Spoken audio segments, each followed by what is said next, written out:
তোমাদের মধ্যে অনেকেই প্রশ্ন করো যে দাদা কিভাবে পড়াশোনা করলে নোট মুখস্থ হয়। কেননা আমি অনেক পড়াশোনা করি তবু নোট মুখস্থ হতে চায় না। এই প্রবলেমটা এখনকার সময়ে ইংলিশ অনার্সে একটা বিশাল বড় প্রবলেম। কেননা এই প্রবলেমটা শুধু তোমার একার নয়, এটা ওভারঅল সমস্ত স্টুডেন্টের প্রবলেম। তবে এই প্রবলেমের পিছনে কে আছে জানো? তোমার মোবাইল। অর্থাৎ তুমি যে অ্যাডিকশনের জন্য তোমার পড়াশোনায় টাইম দিতে পারছো না, সেই অ্যাডিকশানটাই কিন্তু মেন রিজন। কারো অ্যাডিকশান সোশ্যাল মিডিয়ায়, কারো চ্যাটিং, কারো ডেটিং, এই করে যে বিভিন্ন ধরনের অ্যাডিকশান বাঁধিয়ে রেখেছো, সেই কারণেই কিন্তু তোমার নোট মুখস্থ হচ্ছে না। তোমার কোনো পড়ার একটা নির্দিষ্ট টাইম নেই, পড়ার কোনো একটা শিডিউল নেই, কোনো টু ডু লিস্ট নেই, কোনো একটা প্ল্যানিং নেই, তাহলে নোট কিভাবে মুখস্থ হবে? সবসময় দোষ দেবে টিচারদের, সবসময় দোষ দেবে নোটসের। বাট প্রকৃত অর্থে তুমি কতটা এফোর্ট দিচ্ছ সেটা সেলফ অবজার্ভ করো। সেলফ অ্যানালাইসিস করা খুব প্রয়োজন যে তুমি কি ভুলটা করছো এবং কেন এই ভুলটা হচ্ছে, সেটা কিভাবে রেকটিফাই করা যায়। সেই জিনিসটা যতদিন না অবজার্ভ করবে ততদিন কিন্তু কোনো দিনও তুমি তোমার ডাইরেকশানে পৌঁছতে পারবে না। শুধু এইটা আজকে ইংলিশ অনার্সের জন্য বলছি না, এটা লং টার্মে তোমার ইন ফিউচার যে কোনো ক্ষেত্রে, সেটা তুমি মাস্টার্স করো, কম্পিটিটিভ এক্সাম পড়ো, বা লাইফে যে কোনো একটা স্টেপ নিতে যাও না কেন, তোমার ফোকাস বা প্ল্যানিং যদি ঠিকঠাক না থাকে, তাহলে আলটিমেটলি তুমি কিন্তু ডেস্টিনেশনে পৌঁছতে পারবে না। প্রবলেম কিন্তু ওটাই, তুমি কিন্তু একটা টাইমে বেশি কনসেন্ট্রেট করতে পারো না। তার রিজন হচ্ছে সোশ্যাল মিডিয়া। সোশ্যাল মিডিয়ায় শর্টস, রিলস, এইগুলো তোমার কিন্তু অ্যাটেনশন পাওয়ার অনেক কমিয়ে দিয়েছে, যার কারণে তুমি কিন্তু একটা পড়ায় বেশিক্ষণ টাইম দিতে পারছো না এবং আধ ঘন্টার বেশি একটা পড়া নিয়ে বসে থাকতে পারছো না। সেই কারণে সব থেকে বড় তোমায় যে কাজটা করতে হবে সেটা হচ্ছে তোমার অ্যাটেনশন এবং মনোসংযোগ বাড়াতে হবে। তার জন্য কি করতে হবে? তার জন্য তোমাকে বিরক্ত লাগাতে হবে নিজেকে, ডোপামিন ডিটক্স করতে হবে। তার জন্য মোবাইলটাকে একদিনের জন্য অন্তত সপ্তাহে অফ করে বা যেখানে হোক তোমার থেকে ডিট্যাচ করে রাখতে হবে। ফলে তুমি যখন মোবাইল থেকে দূরে থাকবে তোমার মধ্যে ডোপামিন ডিটক্স তৈরি হবে, তুমি বিরক্ত হবে এবং এই বিরক্তটা প্রয়োজন, সেটা তোমার ব্রেনে পেন তৈরি করবে। তবে এই পেনটাই কিন্তু আলটিমেটলি তোমার গেন রূপে কাজে দেবে। তার জন্য তোমাকে কিন্তু সেই টাইমেতে অন্য কিছু ভালো হ্যাবিট তৈরি করতে হবে। তার জন্য গল্পের বই পড়ো, নোটস লেখো, নিজের পছন্দ মতো গল্প বানিয়ে লেখো, যা খুশি করো। একটা এফেক্টিভ বা একটা ভালো কাজেতে কনসেন্ট্রেট করো। সেটা কিন্তু তোমার লং টার্মেতে পাওয়ার অফ কম্পাউন্ডিংয়ের মতো কাজে দেবে। একটা ভালো হ্যাবিট যেরকম পাওয়ার অফ কম্পাউন্ডিংয়ের মতো বিশাল পরিমাণে উপকার করে, ঠিক সেরকমভাবে কিন্তু একটা খারাপ হ্যাবিট তোমার নেগেটিভ পয়েন্টে নিয়ে চলে যায়। তুমি ভেবে দেখো আজকে তুমি কত ঘন্টা পড়েছো এবং সেই ঘন্টাটা কালকের ঘন্টার থেকে কতটা কম বা কতটা বেশি। অর্থাৎ আজকে তুমি যতটা পড়েছো, ইংলিশ অনার্সের স্টুডেন্টের কি এতটা পড়লে হয়ে যায়? তোমরা কতটা পড়ো আমি জানি না, অনেকে ভালো পড়ো, অনেকে কম পড়ো, বাট সেই জিনিসটা কিন্তু অবজার্ভ করলে তুমি বুঝতে পারবে যে তুমি কিন্তু ওভারঅল পিছিয়ে পড়ছো অন্য স্টুডেন্টদের থেকে। তোমাদের টাইমেতে, আমি জেনুইনলি বলছি, ইংলিশ অনার্সের টাইমেতে আমি কিন্তু 8 থেকে 10 ঘন্টা পড়তাম।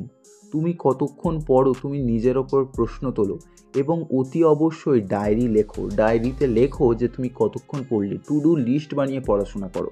তাহলে কি হবে, তুমি কিন্তু তোমার ঘন্টাকে মেজার করতে পারবে। তুমি যদি তোমার ঘন্টাকে মেজার না করো, তুমি যদি তোমার সময়কে না কাউন্ট করো, তাহলে কিন্তু সময় কোথা থেকে বেরিয়ে যাবে তুমি বুঝতে পারবে না। আজকে এটা বলার একটাই রিজন যে এখন স্টুডেন্টদের অ্যাটেনশন পাওয়ার এত কমে গেছে। আমি অনলাইন পড়ানোর সময় দেখি যে স্টুডেন্টরা একটানা কিন্তু ক্লাসে থাকতে পারে না, একটানা একটা নোটস পড়ে সেটাকে লেখার প্রচেষ্টা করতে পারে না।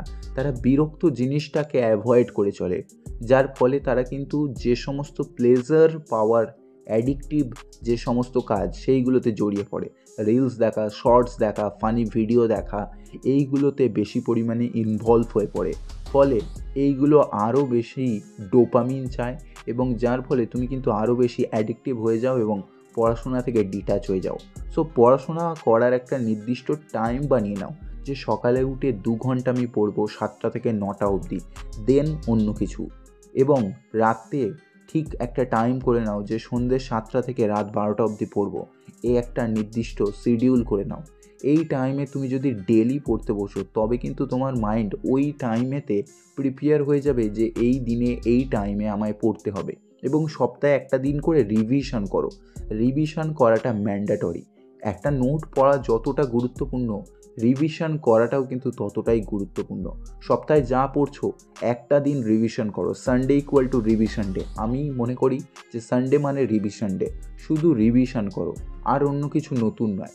তবে সেই জিনিসগুলো একেবারে 100/100 রিকল করার চেষ্টা করো। তুমি ব্রেনের ওপরে পুশ দাও, চাপ দাও এবং বলো যে হ্যাঁ এটা 1 ঘন্টাতেই করতে হবে। দেখবে অটোমেটিক ব্রেন কিন্তু একইভাবে তোমার কথা শুনে কন্ট্রোল হবে এবং ওই নোটটা 1 ঘন্টাতেই তৈরি করবে। অর্থাৎ তুমি যেরকম তাকে কমেন্ট দেবে সে কিন্তু সেরকমভাবেই কাজ করবে। কয়েকটা এর ওপরে বই আছে, পারলে পড়ে দেখতে পারো বা ইউটিউবে অডিও বুক শুনে নিও। পাওয়ার অফ কম্পাউন্ডিং বা the power of your subconscious mind বা ইকিগাই খুব ভালো বই, পড়ে দেখতে পারো। এই সমস্ত বইগুলো তোমাকে শেখাবে। বা সিক্রেট, রন্ডা ব্রায়ানের লেখা অসংখ্য বই আছে। আমার চ্যানেলেতেই আমি বিভিন্ন বুক রিভিউ করে রেখেছি, পারলে দেখতে পারো। তবে তোমাকে কিন্তু তোমার টাইমটাকে ম্যানেজমেন্ট করতে হবে। ডেলি 1% করে কিন্তু ইমপ্রুভ করতে হবে। যদি ডেলি 0.01% করেও ইমপ্রুভ করো, একটা ইয়ারের পরে তোমার ইমপ্রুভমেন্ট কিন্তু 37% হয়ে যাবে। বুঝতে পারছো? পাওয়ার অফ কম্পাউন্ডিংয়ের ক্ষমতাটা বোঝো। অর্থাৎ তোমাকে কিন্তু একটা টাইম মেনটেন করে পড়াশোনা করতে হবে। এবং যাই হয়ে যাক, তোমার রুটিনের বাইরে তুমি যেতে পারবে না। রুটিন মেনটেন করতেই হবে। তোমাকে কিন্তু ডিসিপ্লিন হতে হবে। এবং ডিসিপ্লিন স্টুডেন্ট কোনো দিনও ডাইভার্ট হয় না। মেধা ভেসে যায়, বাট ডিসিপ্লিন নয়। সো ডিসিপ্লিন হও। এবং এই ভিডিওটার পর আর অন্য কোনো এক্সট্রা যেগুলো তোমায় এডুকেট করবে না এরকম কোনো ভিডিও কনজিউম করো না।